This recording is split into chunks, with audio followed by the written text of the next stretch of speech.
Kizungumkuti kinaendelea katika mpira wa Tanzania. Sasa kuna taarifa ambayo imetoka kwa klabu ya Dar es Salaam Afrika hapa.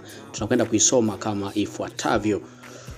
Tumeona taarifa za shirikisho la mpira wa miguu Tanzania TFF kuwa madai inaidai klabu ya Young Africa bila kutoa ufafanuzi wa deni lenyewe.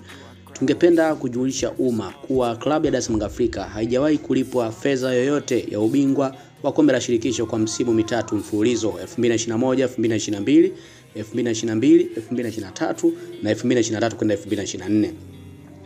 TFF wamekuwa wakishikilia fedha hizi za ubingwa kwenye akaunti zao kila msimu unapomalizika, huku wakifahamu ni makosa na ni kinyume cha utaratibu. Hakuna uthibitisho wowote wa kimaandishi kuonesha kama TFF wamewahi kulipa fedha hizi za ubingwa kwa klabu ya Dar es Salaam Afrika. Ni aibu na fedhea na kumtia dosari mdhamini kuendesha mashindano bila kumlipa bingwa kwa msimu mitatu mfululizo.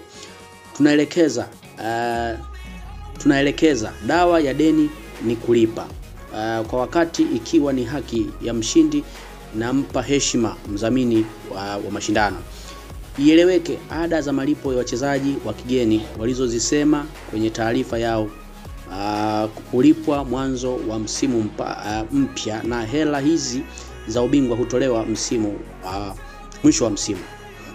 Klabu ya Dar es Salaam Afrika haijawahi kupokea taarifa yoyote rasmi kutoka TFF kuhusu klabu yetu kuwa na deni kwao. Uongozi wa klabu ya Dar es Salaam Afrika unaendelea kusisitiza kuwa pesa yake ya ubingwa wa kombe la shirikisho la CRDB kwa msimu wa mwaka 2023-2024 ili tuweze kucheza mchezo wa fainali siku ya 28 Juni 2025 imetolewa na ofisi ya mtendaji mkuu Dar es Salaam Afrika Sport Club. Hizo ni taarifa ambazo zimetoka katika uongozi wa Dar es Salaam Afrika, na sisi kama Red Media tumekuletea hapa moja kwa moja kuhusiana na hicho ambacho wanadai wao Dar es Salaam Afrika kuwa hajapewa hela ya ubingwa kwa kombe la shirikisho katika misimu mitatu mtawalia. Sasa wamesema kuwa wao hawataweza kupeleka timu uwanjani mpaka pale ambapo watakapolipwa pesa yao ya ubingwa. Na sasa tunakwenda kufuata TFF nao wanazungumza nini kuhusiana na hicho au madai haya ya Dar es Salaam Afrika. Endelea kutufuatilia katika mitandao ya kijamii na usisahau kusubscribe channel hii ya Red Media pale ulipo.